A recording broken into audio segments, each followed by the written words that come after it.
I heard of one lady, in brief summary. She was born in a poverty-stricken village in Maharashtra, India. She never really had any education. When she was a little girl and wanted to go to school, her family made her take care of the buffaloes. When she was 8 years old, she was married. I think actually she was 9 years old. She was married to a man who was about 30. By the time she was 19, she had 3 sons, and she was pregnant.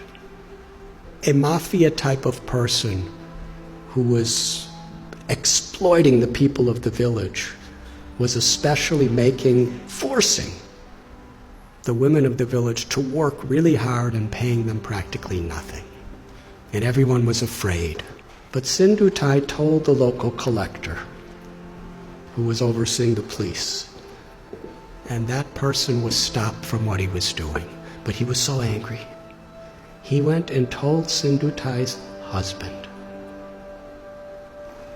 a lie. He said, "You are such a fool. Your wife is having affairs with so many men. In fact, the child that is within her womb is my child, not yours. I've been having sex with her. If you don't kill the child and kill her, I will kill you."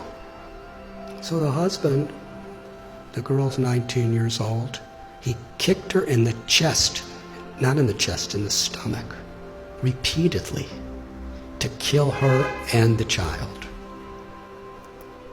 She laid unconscious. He thought she was dead. So he dragged her to a cow shed where a whole herd of cows are being kept, thinking that people will feel that the cows just trampled her and that's how she died. So she laid there unconscious. And when she woke up, she said, she found one cow standing right above her, protecting her. There were all these buffaloes and oxen and cows walking, and they would have certainly trampled her. But this cow was keeping everything away from her. And even when the in-laws came to make sure she was dead, the cow chased them away with their horns and stood over her. She came to consciousness and gave birth to a baby girl under the cow. And she said she took a rock and cut her umbilical cord. Took about 20 slices to get free from it. And for hours and hours, the cow protected.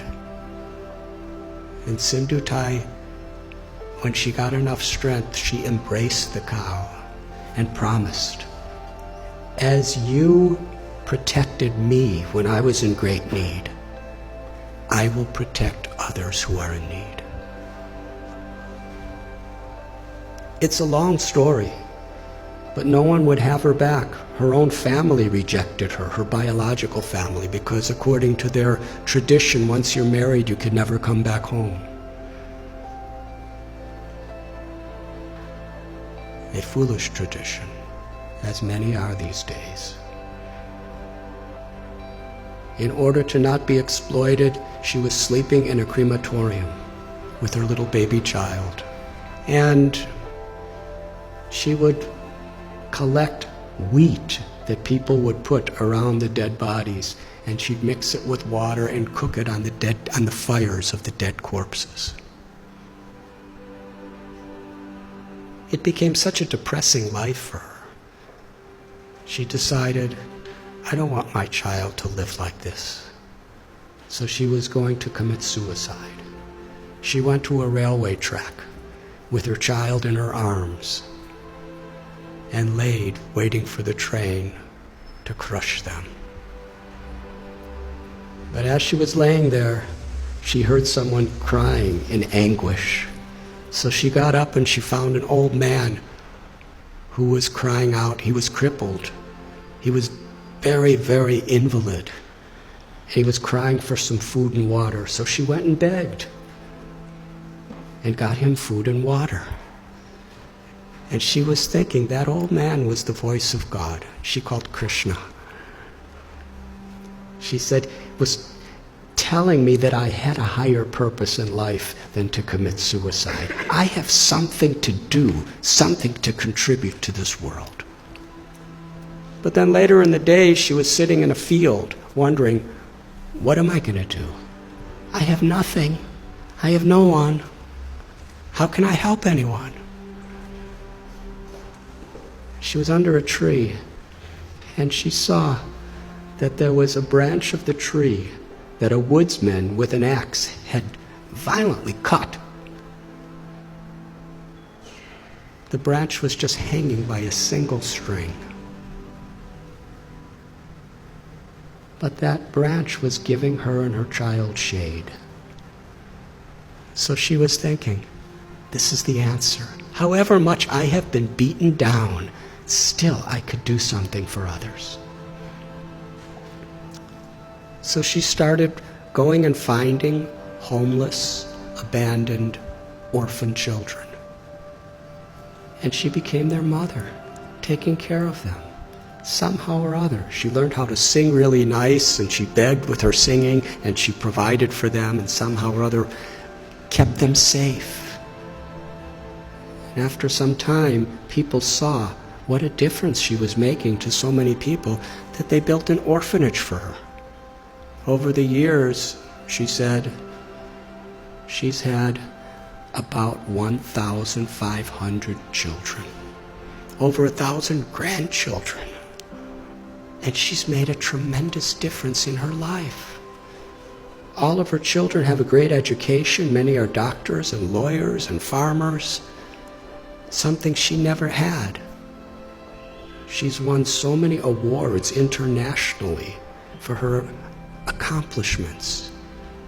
But then she explained what the most meaningful and fulfilling thing she ever did in life. Years and years later, after the president of India gave her awards and governors of states and international awards, this really old man came to her orphanage. He was starving. He was sick. He was homeless. He was asking for shelter. After a few minutes, she recognized this was her ex-husband, the person who tried to murder her maliciously. She said to him, when you left me to die, I was homeless in rags. Now you're homeless in rags, and I have a nice place with so many people. She said the most meaningful thing in her life is she forgave him. And she said, I will give you shelter, but I'm not your wife. I'm your mother. And when people would visit the orphanage, she would introduce him. This is my eldest son, and sometimes he's very naughty. She told a story. It moved me. So at one place, I shared this story, and somehow it was on YouTube. And in her orphanage, someone showed it to her. So she wanted to meet me. So in Pune, I met her. And she was with a couple other people. And we spoke for about an hour together. It was a wonderful conversation. And afterward, there was one lady who was sitting next to her, who was just beaming with smiles the whole time, but didn't say much of anything. And when I was just about to leave, Sindhutai said, I want to introduce you to this girl. She's the one who was born under the cow. She's now a medical doctor, and she's taking charge of one of our orphanages. And then she said to me, I consider all of the tragedies in my life to to have been gifts to empower me to make a difference to others. She considered it all the grace of God. She said, "My life has been a road with many thorns, but I made friends with those thorns, and my life became beautiful, and I could give beauty to so many other people's lives." That's one little example of influence without affluence. The power of compassion is far greater than anything that money can do. But when money and knowledge and strength and skills are built on the foundation of that compassion, then not only is our own life enriched beyond our comprehension, but we can make such a difference. We can have such an influence in the world. Each and every one of us, whoever we are. Because everyone is so inherently special. And nothing and no one can take that away from us, as long as we are aware. To be an instrument of compassion, an instrument of grace, is the true influence, beyond affluence. Thank you very much.